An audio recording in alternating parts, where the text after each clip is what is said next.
हे बघा आता बारीक करून घेतलं आहे मस्त. नाही आपल्याला असं वाटतंय पण त्याला छान बाइंडिंग आलेलं आहे आणि लाडू असा आपला वळला जातो.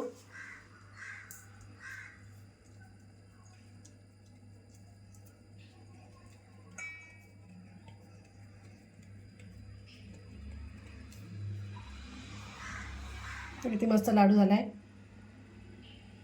अजिबात असा तुटणार वगैरे नाही. एकदम गुळाने नंतर हा घट्ट होतो असा नंतर सुकतो ना नंतरचं. हो हो. आणि बघा किती सॉफ्ट आहे, एकदम मस्त झाला आहे बघा.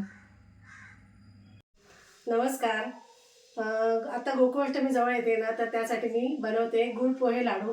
गुळपोहे लाडू बनवले जातात कोकणामध्ये आणि कमी साहित्यामध्ये आहेत. तर चला दाखवते तुम्हाला कसे बनवायचे. हे मी पोहे घेतलेत. या वाटीचं प्रमाण घेतलं आहे मी. याच वाटीने सगळं साहित्य पण मोजून घेणार आहे. तर मी ह्या वाटीने ना मी हे 3 वाटी पोहे घेतलेत. 3 वाटी पोहे आहेत. हे आपण घरी पोहे बनवतो ना, कांदे पोहे, तेच पोहे आहेत. आणि त्याच वाटीने ही 1 वाटी मी शेंगदाणे घेतले आणि 2 खोबऱ्याच्या वाट्या घेतल्यात. सुकं खोबरं आहे. आणि मी गूळ वापरणार आहे. तर गुळापासूनच हे बनले जातात. तर हे मी गूळ प्रमाणात म्हणजे 1 वाटीच्याच प्रमाणाने घेणार आहे. आता मी जास्त किसून ठेवलं आहे, पण मी बनवताना तुम्हाला दाखवते. एकाच वाटीच्या प्रमाणाने घेणार आहे गूळ. तर एवढं साहित्य लागतं. अजूनही साहित्य तसं म्हटलं तर ड्रायफ्रूट वगैरे भरपूर असं काय काय त्याच्यामध्ये ॲड करू शकतो, तूप टाकू शकतो. पण हे साधे सोप्या पद्धतीमध्ये दाखवणार आहे. तूप वगैरे मी आता काही वापरणार नाही, सिम्पलच दाखवते. तर चला बघूया. आता पोहे मी चाळून घेते. पोह्यामध्ये बारीक बारीक असे बारीक कण असतात, तसं चाळून घ्यायचं.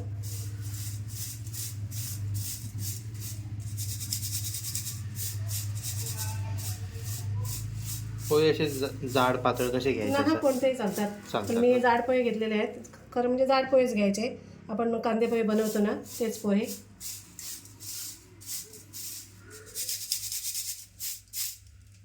आता मी भाजून घेणार. चाळून झाले, आता मी भाजून घेणार आहे. आता पोहे मी 2 बॅचमध्ये असे भाजून घेते. म्हणजे आपल्याला छान असे कुरकुरीत भाजून घ्यायचे. पोहे थोडेसे असे मऊ असतात ना, म्हणून आपल्याला भाजून घ्यायचे.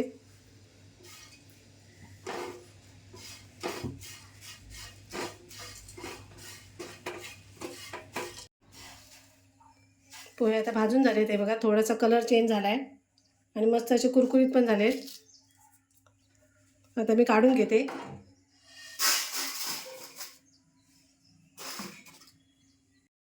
आता मी शेंगदाणे पण भाजून घेते. शेंगदाणे पण असे खरपूस भाजून घ्यायचे छान.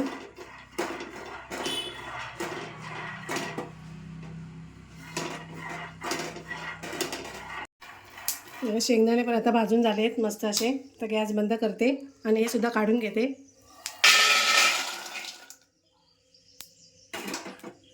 आता सुकं खोबरं ना मी कापून घेणार आहे असं.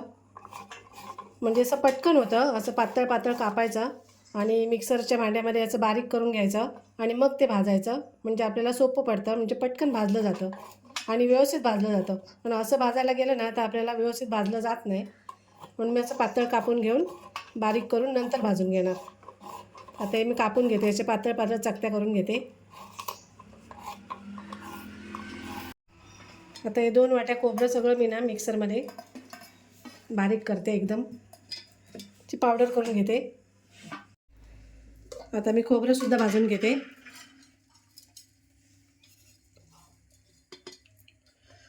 असं व्यवस्थित सगळं भाजून घेतलं ना की लाडू 2 महिने काहीच होत नाही लाडवाना. 2 महिनेसुद्धा ठेवू शकता एकदा बनवून. हे सगळं व्यवस्थित असं भाजलं गेलं पाहिजे फक्त. एनर्जीसाठी चांगले आहेत ना लाडू? एकदम मस्त. आणि त्यात काही त्रास होण्यासारखं नाही आहे. थकून दमून आला असेल ना, ते 1 लाडू खाल्ला, ते 1 अर्धा ग्लास पाणी पिलं ना तरी भरपूर झालं. पोट भरतं मस्त. एकदम ऊर्जा येणार. हो. आणि खोबऱ्यामध्ये कसं तेल असतं, शेंगदाण्यामध्ये तेल असतं. बरोबर आहे. ते सुद्धा आपल्या शरीरासाठी चांगलं असतं. शेंगदाणा तेल, खोबरेल तेल. आणि पोह्याने तर काय त्रासच होत नाही ना आपल्याला. कार्बोहायड्रेट्स आहे त्याच्यामुळे ते पण चांगलं असतं. आणि याच्यात आपण वापरणार आहे गोडासाठी गूळ. बरोबर. गूळसुद्धा चांगलं. आता हे छान असं खरपूस भाजून घ्यायचं. असा खमंग वास येईपर्यंत.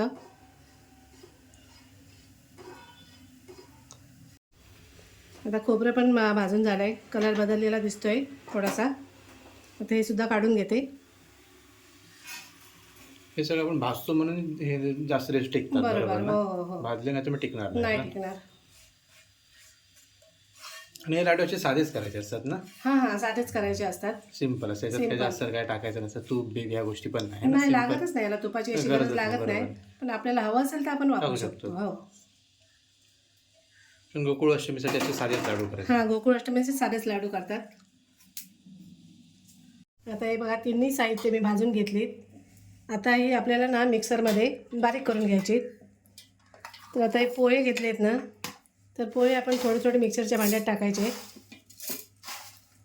एवढे थोडे थोडे, आणि याचं बारीक पीठ करून घ्यायचं. तर हे आम्ही आता करून घेते. आता मी हे पोहे बारीक करून घेतलेत. म्हणजे पोहे एकदम बारीक होत नाही, थोडंसं असं ना हे रवाळ राहतं, एकदम पीठ बारीक होणार नाही. आणि आपल्याला असंच पाहिजे, एकदम पीठ जरी आपण बनवायला घेतलं ना तर याचं टाळूला चिटकू शकतं ते, म्हणून याचा रवाळ बनवून घ्यायचा, एकदम बारीक रवा असतो ना तसं. तर आता हे झालं आहे. आता मी शेंगदाणे पण बारीक करून तसेच घेते. आता हे शेंगदाणे पण घेतलेत.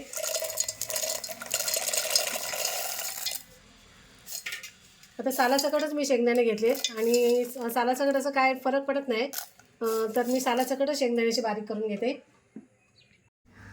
आता मी शेंगदाणे पण बारीक करून घेतलेत. आता आपल्याला हे सगळं एक ठिकाणी मिक्स करून घ्यायचं आहे.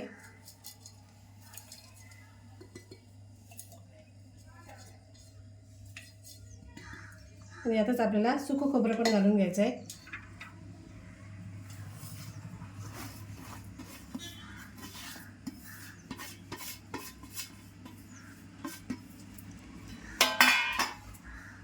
आणि आपल्याला सगळं मिक्स करून घ्यायचं आहे.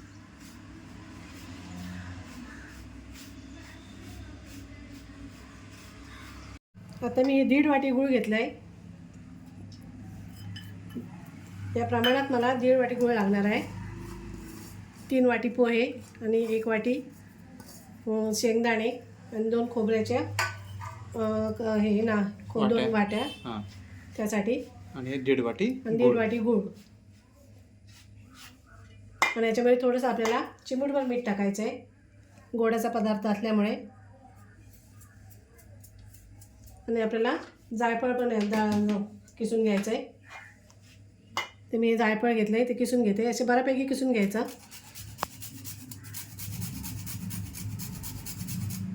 फ्रेश जायफळ घातलं ना की त्याची टेस्ट पण चांगली येते आणि स्वाद पण चांगला येतो असा.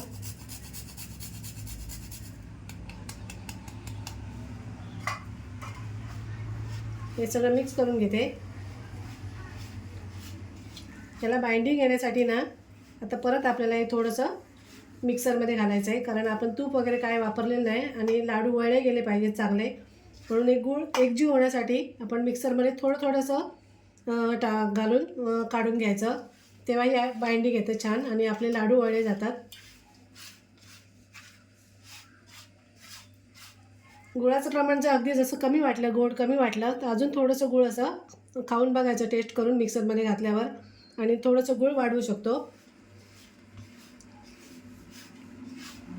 आणि तुम्हाला तूप वगैरे घालायचं असेल ना ह्या स्टेजला घालायचं, किंवा ड्रायफ्रूट वगैरे घालायचं असेल तर ह्या स्टेजला घालायचं. ड्रायफ्रूट भाजून मस्त मिक्सरमध्ये पावडर करून याच्यामध्ये घालू शकता.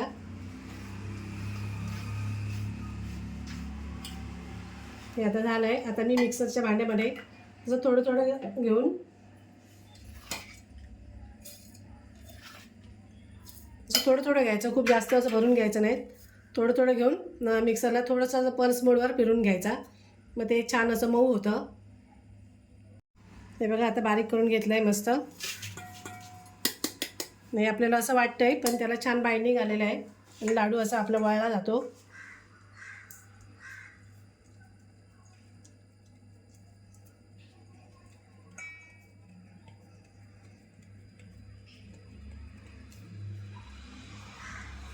किती मस्त लाडू झाला आहे.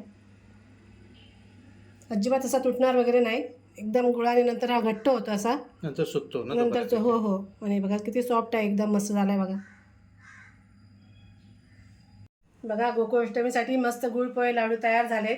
तुम्ही सुद्धा नक्की बनवा याच पद्धतीने, आणि प्रमाणसुद्धा तसंच घ्या. खूप छानच लागतात. एकदा बनवूनच बघा. आणि व्हिडिओ आवडल्यास लाईक करा, कमेंट करा, शेअर करा, आमच्या चॅनलला सबस्क्राईब करा. धन्यवाद.